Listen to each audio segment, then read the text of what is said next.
ქვეყანა იქნება თავის შემართების სიმაღლეზე. მე დამერწმუნე თამაში. როგორ შეიძლება არავის არ მოსწონს თქვენ გარდა ეს კანონი.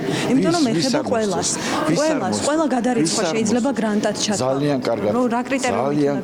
ძალიან კარგად დაინახავენ სულ მალე, რომ ეს კანონი არანაირ საფრთხეს არ უქმნის. კანონზე რომელმაც ქვეყანაში პოლიტიკური აზრის გამოხატვის თავისუფლება უნდა შეზღუდოს, დეპუტატებმა ბევრი არაფერი იციან. ამაზე ჩვენი კითხვები და მათი პასუხები მეტყველებს. ახალი რეგულაციით ხელისუფლება მოქალაქეების პოლიტიკურ აქტივობებს გააკონტროლებს, თუმცა დოკუმენტში კრიტერიუმები არ წერია. დავსვით კითხვა, რა ჩაითვლება პოლიტიკურ აქტივობად. ჩვენ არ ვიცით პოლიტიკურ აქტივობად რა შეიძლება ჩაითვალოს. თქვენ გვიპასუხებთ თუ რა? პირველ რიგში მოდი დავიწყებ აქ, რომ ძალიან მომწონს და აუცილებელი იყო ეს კანონის მიღება. თუ ჩვენ დავაკვირდებით ევრობიუროკრატების განცხადებას, როგორ ეძებენ ისინი ხრელებს და შემოიტანონ ფული საქართველოში, საქართველოსვე საწინააღმდეგოდ, აქედან გამომდინარე, ეს კანონი აუცილებლად მისაღები იყო.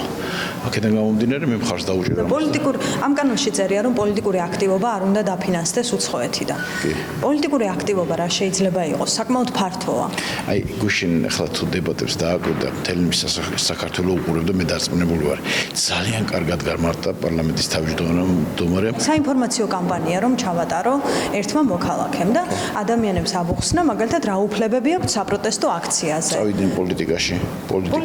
მაშინ სამოქალაქო აქტივიზმია ეს. სამოქალაქო აქტივიზმი როგორ გაიმიჯნება პოლიტიკაში? მოდით დავანებოთ ყველაფერს თავი. რა კრიტერიუმით განსაზღვროთ, რომ პოლიტიკური აქტივობა გარემოს დაცვითი კამპანია, ხომ შეიძლება პოლიტიკურ აქტივობად ჩაითვალოს, საგანმანათლებლო კამპანია.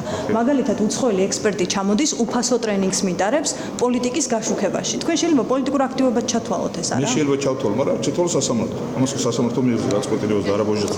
ეს კითხვა სხდომათა დარბაზშიც დაიცვა. კანონპროექტის ავტორმა ფაქტობრივად დაადასტურა, რომ მათი მიზანი გამოხატვის თავისუფლების შეზღუდვაა და სამიზნეებს შორის არის ბიზნესიც. განმარტოთ, რას ნიშნავს პოლიტიკური საქმიანობა? ან მაგალითად, ქუჩაში მიმდინარე რომელიმე მშვიდობიანი აქციის დროს, თუ მცირე კაფე გადაწყვეტს აქციის მშვიდობიანი მონაწილეები მაგალითად ლობიანებით და ხაჭაპურებით მოამარაგოს ერთჯერადად, ჩაითვლება თუ არა ეს ბიზნესის ჩარევად პოლიტიკაში. რა ჩაითვლება პოლიტიკურ აქტივობად, ამაზე ამის მონიტორინგს განახორციელებს აუდიტის სამსახური. ანუ ფაქტობრივად დაადასტურეთ, რომ ეს კანონპროექტი მიზნად ისახავს ბიზნესზე წნეხს, იმიტომ რომ თქვენ თქვით, აი ხა სიტყვით თქვით, რომ აუდიტის სამსახური გადაწყვეტსო.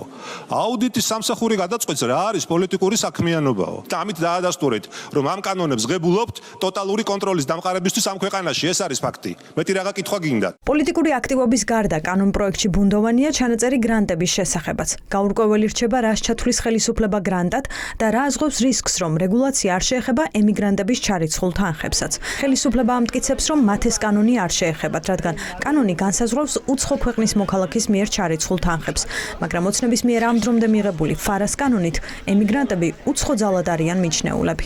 თქვენ თქვით, რომ ემიგრანტებს თუ თანხა არის გადმორიცხული საყოფაცხოვრებო მიზნებისთვის, არ ეკნებათ არანაირი შეზღუდვა. მიპასუხეთ, ვინ განსაზღვრავს, რას ნიშნავს საყოფაცხოვრებო მიზნები?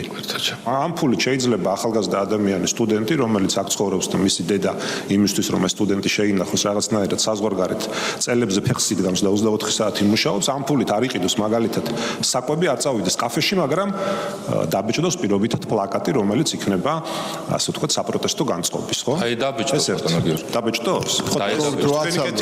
თქვენი კეთილინები იმედად უნდა იყოს?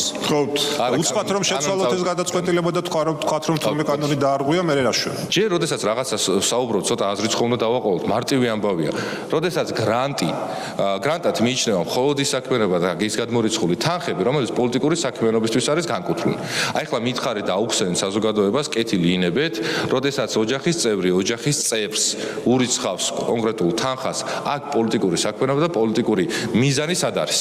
თავარი კითხვა კი ადამიანის კონსტიტუციით გარანტირებულ უფლებებს ეხება. საერთაშორისო ორგანიზაცია Amnesty International ამ კანონით გამოხატვის თავისუფლების დარღვევის რისკებს ხედავს და ოცნებას კანონის უკან გაწევისკენ მოუწოდებს.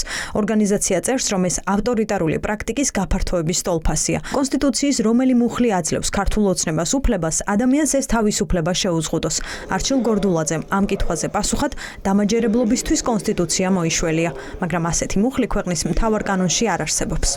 კონსტიტუციის საფუძვლები, კონსტიტუციის კონკრეტული ნორმა, რომელიც გაძლევს საფუძველს საქართველოს მოქალაქეს აუგზავნოთ პოლიტიკური აქტივობა, თუნდაც ფინანსების გამოყენებით, რომელზეც ნებართვა არ მიუღია მთავრობისგან. გაგიკვირდებათ და ველოდი ამ კითხვას გუშინაც გაგეცით იგივე პასუხი და სპეციალურად კონსტიტუცია წამოგიღეთ ბატონო გიგამ, რომელსაც არ გადმოგცემთ ნამდვილად, იმიტომ რომ მე ძალიან დიდ პატივს ვცემ და თქვენზე არ ვარ დარწმუნებული და თქვენ პოლიტიკურ ჯგუფზე არა ვარ დარწმუნებული, რომ საქართველოს კონსტიტუციას პატივს ვცემდეთ. არათუ რომელიმე მუხლი ან რომელიმე პუნქტი მთლიანად საქართველოს კონსტიტუცია ავალდებულებს ყველას, რომ საქართველოში სუვერენიტეტი იყოს გარანტირებული და უზრუნველყოფილი. სადგადის ზღვარი სამოქალაქო აქტივიზმსა და უცხო ქვეყნის მავნე გავლენას შორის.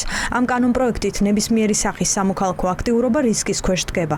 საინფორმაციო კამპანია, ტრენინგი ადამიანის უფლებების შესახებ თუ ნებისმიერი სოციალური პროექტი შესაძლოა ხელისუფლებამ პოლიტიკურად მიიჩნიოს. ვერც ამ კითხვაზე ვიღებთ მკაფიო პასუხს. ყველაფერი იქნება ძალიან კარგად, მოხდება განხილვა. ამ კანონი, რომელიც არის მიღებული, მორგებული იქნება იმაზე, რომ ჩვენ ქვეყანაში იყოს მშვიდობა და დარეგულირდეს ყველა ის საკითხი, რომელიც არეულობასა, რევოლუციებსა დამხობა შეეხება.